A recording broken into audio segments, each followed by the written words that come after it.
حسین دا میں شان دساں فخر جنہ تے کرن خلیل ورگے کرلے لین غلامیاں کرن دے لئی اسرافیل ورگے میکائیل ورگے تے بچہ ہرنی دا جیکر حسین منگے تا ہرنیاں گھیر دے پھرن جبرائیل ورگے ہو گئی ادب دی حد سردار تھے بو الگ دے نہیں اسرائیل ورگے سبحان اللہ. ممکن نہیں کسی سے عداوت حسین کی ممکن نہیں کسی سے عداوت حسین کی سانسوں میں بٹ رہی ہے سخاوت حسین کی ممکن نہیں کسی سے عداوت حسین کی سانسوں میں بٹ رہی ہے سخاوت حسین کی.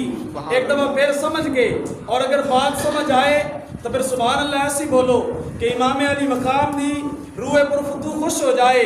ممکن نہیں کسی سے عداوت حسین کی ممکن نہیں کسی سے عداوت حسین کی سانسوں میں بٹ رہی ہے سخاوت حسین کی.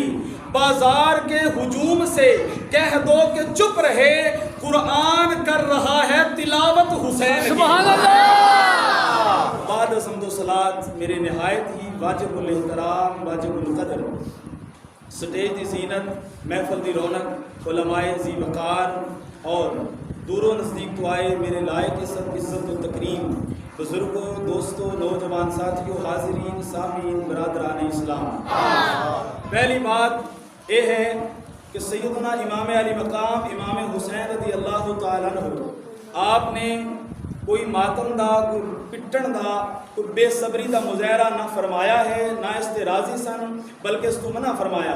اور اپنے نانا جان دی حدیث مبارکہ آپ نے سنائی من ضرب الحدود وشق الجیوب کہ جس نے رخساروں کو پیٹا گریبان کو پھاڑا ودعا بدعوى الجاہلیت اور جہلیت زمانے والے اس نے دعوے کی تھے فلیسا منا آپ نے فرمایا او دا ساڈے نال کوئی تعلق نہیں. شرمانا نہیں ذرا پھر بولو او دا ساڈے نال کوئی تعلق نہیں. وہ ساڈے وچوں نہیں. یہ بات ہے جو گریبان پھاڑے جو کمچیاں مارے جو تلواراں مارے جو جناب ظلم کرے جو خون بہائے جو واویلا کرے جو بے صبری کرے ایسا کرنا قرآن و سنت کے خلاف ہے. اے پورا قرآن میرے سامنے یہ وچوں میں یہ دکھا سکتا کہ ان اللہ مع الصابرین بے شک اللہ صبر کرنے والے دے نال ہے. لیکن پورے قرآن وچوں الحمد لے کے والناس تک کوئی مائی دا لال مینوں یہ نہیں دکھا سکتا کہ ان اللہ مع الماتمین کہ اللہ ماتم کرنے والے دے نال ہے یا ان اللہ مع الپٹیین کہ اللہ پٹن والے دے نال ہے. پورے قرآن وچ اے لفظ نہیں ملن گے. قرآن وچ جدوں بھی ملے گا یہ ملے گا کہ میرا رب صبر کرنے والے دے نال. سبحان اللہ. دیکھو یار سبحان اللہ.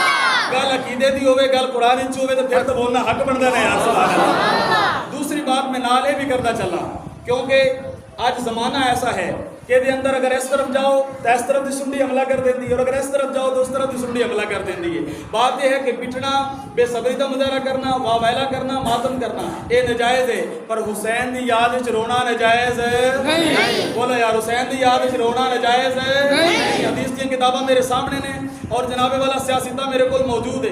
کوئی کبھی میں دکھاواں گا کریم آقا علیہ الصلوۃ والسلام جلوہ گر نے آپ دے کول اپنی چچی حاضر ہوئی. آقا مینوں خواب آیا. کس طرح کا خواب آیا؟ آقا میں دیکھ کر تھوڑے جسم کا ٹکڑا کٹ کے میری گود اندر رکھ دیتا گیا. چونکہ وقت تھوڑا ہے میں عربی عبارت کو حذف کر رہا ہوں. آپ دے جسم کا ٹکڑا میری گود اندر کٹ کے رکھ دیتا گیا.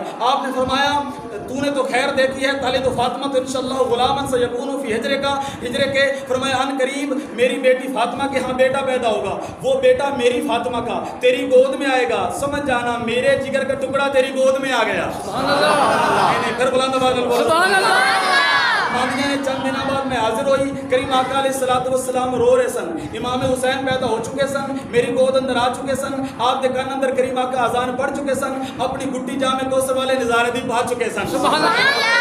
کریم آقا علیہ الصلوۃ والسلام رو رہے ہیں. میں عرض کی تھی ماں یبکی کا یا رسول اللہ آقا تو انہوں کس چیز نے رلایا کس چیز نے رلایا ہے کس وجہ تو آپ رو رہے ہو؟ آپ صلی اللہ علیہ وسلم نے فرمایا کہ میں نے جبریل امین نے خبر دیتی ہے کہ ان قریب میری امت میرے اس بیٹے نو قتل کر دے گی شہید کر دے گی. میں اس واسطے رو رہا ہوں. اور اس حدیث مبارکہ تو یہ بات ثابت ہو گئی کہ امام حسین ابھی تک شہید نہیں سی ہوئے لیکن امام حسین دی یاد چ رونا نبی کریم صلی اللہ علیہ وسلم دی سنت مبارکہ. سبحان اللہ.